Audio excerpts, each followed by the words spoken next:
দেৱতো তীৰ্থটো কৰি ভকতেহে বৰ, ভকতক ভজিলে গুচে কৰ্মজৰ। তীৰ্থত কৰি বোলে ভকত শ্ৰেষ্ঠ। ঐচ্যুতৰ সন্ত কথা যি স্থানে আশ্ৰয়, গংগা গয়া বাৰাণসী তহিতে থাকয়। যমুনা নৰ্মদা গোদাবৰী তীৰ্থ যত, সৰস্বতী আদি কৰি বহন্ত সমস্ত। য'তেই কৃষ্ণ নাম আছে, য'তেই কৃষ্ণ কথা শ্ৰৱণ কীৰ্তন হৈ আছে, তাতেই যমুনা নৰ্মদা গোদাবৰী গংগাকে আদি কৰি যিমান তীৰ্থ আছে বোলে সমস্ত আজি বৈ আছে ইয়াত। সেইকাৰণে ভকত তীৰ্থ শ্ৰেষ্ঠ। ভগীৰথে প্ৰমাণ কৰি থৈ গ'ল, গংগাতকৈ বোলে ভকত শ্ৰেষ্ঠ। ভগীৰথৰ পূৰ্বপুৰুষসকলে যেতিয়া শাপাগ্ৰস্ত হৈ শিল হৈ আছিলে, তাৰ পৰা পৰিত্ৰাণ পোৱাৰ উপায় ঋষিসকলে দিছিলে, যদি গংগাক কোনোবাই মৰ্ত্যলৈ নমাই আনি তেওঁলোকক স্পৰ্শ কৰাব পাৰে, সাপৰ পৰা পাপৰ পৰা মুক্ত হ'ব। এই কথাটো জানি বহুকাল ধৰি ভগীৰথে গংগাক স্তুতি প্ৰাৰ্থনা কৰি আছিলে। একালত গংগাদেৱী সন্তুষ্ট হৈ ভগীৰথক ক'লে যে, বোপা ভগীৰথ, তোমাৰ স্তুতি প্ৰাৰ্থনাত মই পৰম সন্তুষ্ট হৈছোঁ, তোমাক কি বৰ লাগে? ভগীৰথে ক'লে, হে মাতৃ, তুমি যদি মোৰ প্ৰতি সদয় হৈছা, তেন্তে তুমি মৰ্ত্যলৈ নামি আহি মোৰ পূৰ্বপুৰুষসকলক স্পৰ্শ কৰি তেওঁলোকক পাপৰ পৰা উদ্ধাৰ কৰিব লাগে। তেতিয়া গংগাদেৱীয়ে ক'লে, ঠিক আছে, তোমাৰ কথা মতে মই মৰ্ত্যলৈ নামি গৈ তোমাৰ পূৰ্বপুৰুষসকলক স্পৰ্শ কৰিম। মোৰ পৰশ পালে তেওঁলোক পাপৰ পৰা উদ্ধাৰ হ'ব, তেওঁলোক শুদ্ধ হ'ব। কিন্তু তেওঁলোকৰ পাপবিলাক আহি মোৰ গাত জমা হ'বহি, মই পিছত কেনেকৈ শুদ্ধ হওঁ? গংগাদেৱী বুলিলন্ত শুনা বাপু ভগীৰথ, হৰিবোষ বাৰু পাপচয়, মই কেনমতে শুদ্ধি হৈব নজানো বুদ্ধি, কৈও বাপু ইহাৰ নিৰ্ণয়। ভগীৰথে ক'লে, হে মাতৃ, তুমি অকণো ডৰ নকৰিবা, ভয় নকৰিবা। তোমাক যেতিয়া কৃষ্ণৰ একান্ত ভকতে স্পৰ্শ কৰিব, ভকতৰ স্পৰ্শ পালে তুমি লগে লগে পবিত্ৰ হৈ গুচি যাবা। শুনি ভগীৰথে পাছে বুলিলা গংগাৰ আগে, শুনামাৱ বচন আমাৰ, নকৰিবা তুমি ডৰ তজু পাপ নিৰন্তৰ, সাধু সবে কৰিবে সংহাৰ।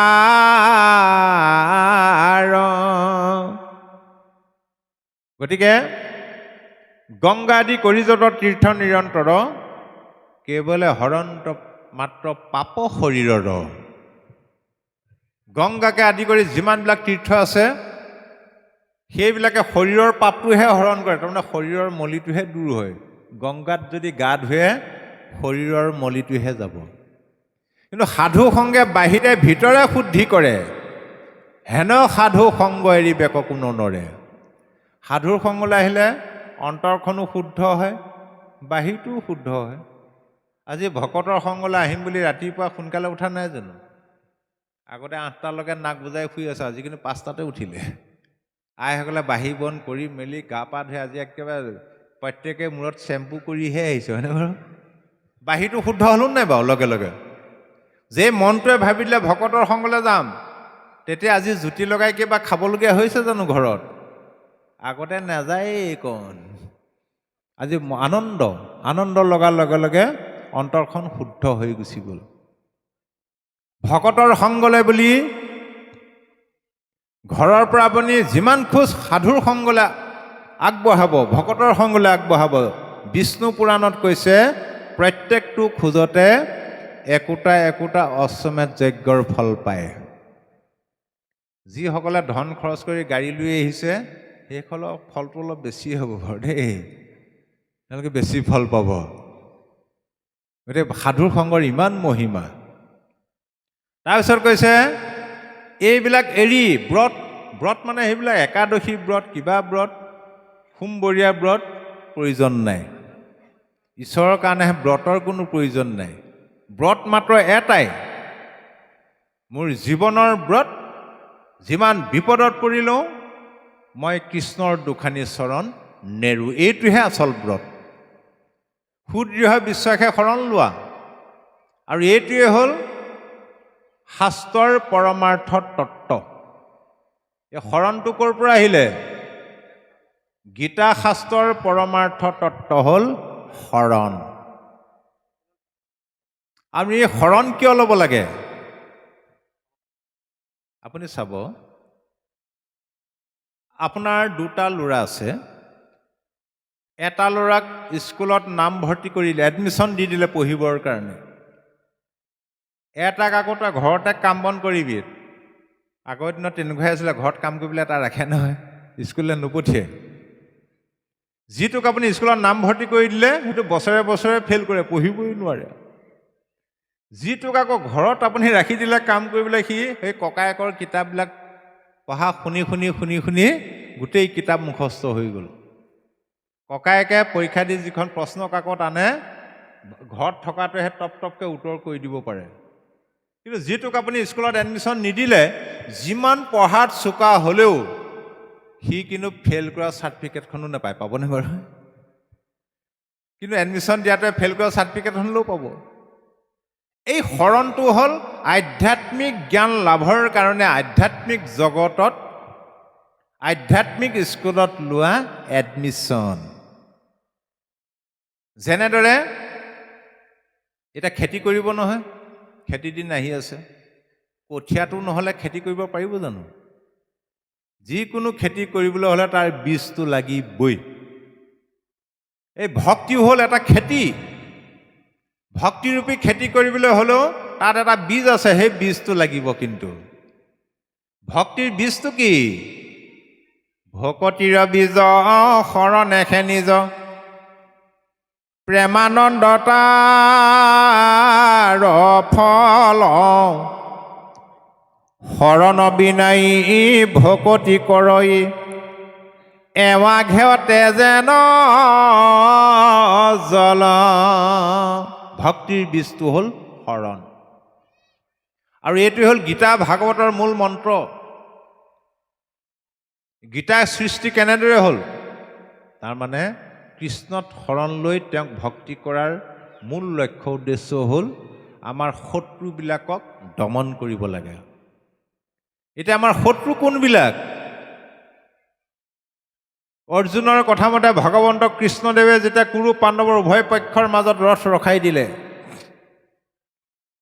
গুৰু দ্ৰোণাচাৰ্য, পিতামহ ভীষ্মকে আদি কৰি আত্মীয় স্বজন, ককাই ভাই, বংশ পৰিয়াল, ইষ্ট মিত্ৰ কুটুম্ব দেখি অৰ্জুনৰ হাত ভৰি কঁপনি উঠিল, হাতৰ পৰা গাণ্ডীৱ সৰি পৰিলে। কৃষ্ণই ক'লে, হেৰা কি হৈছে? বোলে মই কেনেদৰে এওঁলোকক হত্যা কৰিম? লাগিলে ভিক্ষা মাগি খাম মই, তথাপি এইটো কাম কৰিব নোৱাৰোঁ। কৃষ্ণই ক'লে, হেৰা সখী, তুমি সন্মুখত যিমানবিলাক দেখিছা সকলোবিলাক তোমাৰ প্ৰকৃততে শত্ৰুহে। এইবিলাকক তুমি নিপাত কৰিবই লাগিব। কিন্তু মনত ৰাখিবা, এইবিলাক হ'ল বহিৰ্জাগতিক শত্ৰু। আচল শত্ৰুকেইটা কিন্তু তোমাৰ লগতেই আছে। অৰ্জুনটো চক খাই গ'ল। ৰাম অজিত ইন্দ্ৰিয় যাৰ বিষয়ত বুদ্ধি, আচুক সকামী নিষ্কামীৰো নাহি সিদ্ধি। আচল শত্ৰুকেইটা হ'ল তোমাৰ আভ্যন্তৰীণ শত্ৰু। কোনকেইটা? মনসহিত ইন্দ্ৰিয়বিলাক, যিবিলাকে ইন্দ্ৰিয়ৰ বহিৰ্মুখী প্ৰবৃত্তিবিলাক আত্মামুখী কৰিব পৰা নাই। সকামীবিলাকতো বাদ দিয়া, নিষ্কামীবিলাকেও সাধনাত সিদ্ধি লাভ কৰিব নোৱাৰে। তেতিয়া অৰ্জুনে কথাটো ভবাই নাছিলে, কল্পনাও কৰা নাছিলে। তেতিয়া অৰ্জুনৰ মনত অসন্তোষ আহি গ'ল। ঐ হেন শুনি অসন্তোষ কৰন্ত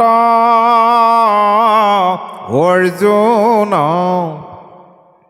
ইন্দ্ৰিয়ক বশ্য কৰি বাক পাৰে কোন। হে সখী, কি অসম্ভৱ কথা কৈছা, ইন্দ্ৰিয়কনো কোনোবাই বশ্য কৰিব পাৰেনে? হয়তো আমি জীয়াই থাকিবলৈহে খাব লাগে। এই পেটটো ভৰাবৰ কাৰণে জিভাখনকে চাওকচোন বাৰু, কিমান জুতি বুদ্ধিলে চেলেকিবলৈও লাগিব, চুবাবলৈও লাগিব, চকু পানী ওলাই যাবগৈ নহয়। তথাপি মনটো আমাৰ এনে চঞ্চল, তাতে আকৌ দশইন্দ্ৰিয় লগ পালে, ভাবকচোন বাৰু। এনে মন চঞ্চল ইন্দ্ৰিয় পাইলে সংগ, যেন নাতি নিৰবিহা বুঢ়ী কৰে ৰংগ। আমাৰ মনটো এনে চঞ্চল, তাতে আকৌ দশইন্দ্ৰিয় লগ পালে, এনেই বুঢ়ী নাচনী বোলে তাতে নাতিনীয়েকৰ বিয়া। ঐ অৰ্জুনে বুলন্ত শুনি উক যদুপতি, মনক জিনিবে পাৰে কাহাৰ শকতি। হে সখী, কাৰ শক্তি আছে মনক জয় কৰিব পাৰে? হে ৰামকৃষ্ণে বোলে সখী তুমি নকৰিবা ভয়, অভ্যাসতে ইন্দ্ৰিয় বশ্য আপুনি হেৰা সখী, ভয় নকৰিবা, অভ্যাস কৰা। অভ্যাস কৰোঁতে কৰোঁতে কৰোঁতে মনৰ সহিত ইন্দ্ৰিয়বিলাক নিজে নিজে বশ্য হৈ গুচি যাব। এতিয়া আমি অভ্যাস কেনেদৰে কৰিম? কৰ্ম মাৰ্গৰ কথা ক'লে, সকাম কৰ্ম, নিষ্কাম কৰ্ম এইবিলাক ক'লে। জ্ঞান মাৰ্গৰ কথা ক'লে, তুমি নিৰ্জন স্থানলৈ গুচি যোৱা, গছৰ তলত বহি নাসিকাৰ অগ্ৰত দৃষ্টি থৈ এই নিৰ্গুণ নিৰাকাৰ ব্ৰহ্মক চিন্তা কৰা। কিন্তু মনত ৰাখিবা হে সখী, জ্ঞান মাৰ্গ, কৰ্ম মাৰ্গ একেবাৰে দুষ্কৰ, অসম্ভৱ। তাৰপিছত ভক্তি মাৰ্গৰ কথা ক'লে দ্বাদশ অধ্যায়ৰ পৰা। শেহত কি ক'লে? হে সখী, তোমাক মই কৰ্ম মাৰ্গৰ বিষয়ে ক'লোঁ, জ্ঞান মাৰ্গৰ বিষয়ে ক'লোঁ, ভক্তি মাৰ্গৰ বিষয়ে ক'লোঁ। আৰু এই তিনিটা মাৰ্গৰ ভিতৰত একেবাৰে সহজ সৰল মাৰ্গটোৱেই হ'ল ভক্তি মাৰ্গ। সেইটোৱে মোৰ সন্মত। গতিকে তুমি কিবা এটা কৰা, এতিয়া যিটোকে পচন্দ সেইটোকে কৰা। অৰ্জুনৰ মন খেলি মেলি, কি কৰোঁ কি নকৰোঁ, কি কৰোঁ কি নকৰোঁ। অন্তৰ্যামী ভগৱন্ত কৃষ্ণদেৱ অৰ্জুনৰ মনৰ ভাৱ বুজি পাই ক'লে, হে সখী, তোমাক মই ইমান তন্নকৈ বিতংকৈ কোৱাৰ পিছতো তুমি সিদ্ধান্তলৈ আহিব পৰা নাই, তেতিয়াহ'লে তুমি এটা কামকে কৰি পেলোৱা। বোলে কি কৰোঁ? একোৱে কৰিব নালাগে, মাত্ৰ তোমাৰ সেই খেলি মেলি লাগি থকা মনটো তুমি মোৰ চৰণত অৰ্পণ কৰি দিয়া। মোতে মাত্ৰ সদা দিয়া মন মোৰ ভক্ত হোৱা সৰ্বক্ষণ, মোকে পূজা মাত্ৰ মোকে কৰা নমস্কাৰ,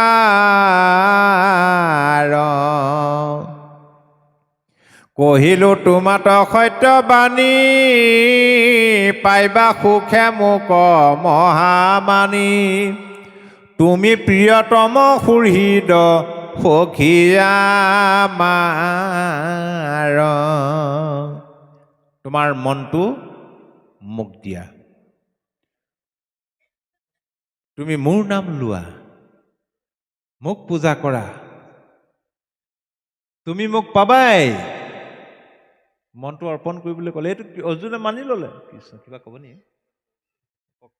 মোক নমস্কাৰ কৰা। কৃষ্ণ তোমাক মই শপত খাই কৈছোঁ, তুমি মোৰ সুহৃদ, তুমি মোক পাবাই। এই কথাটো অৰ্জুনে মানি ল'লে।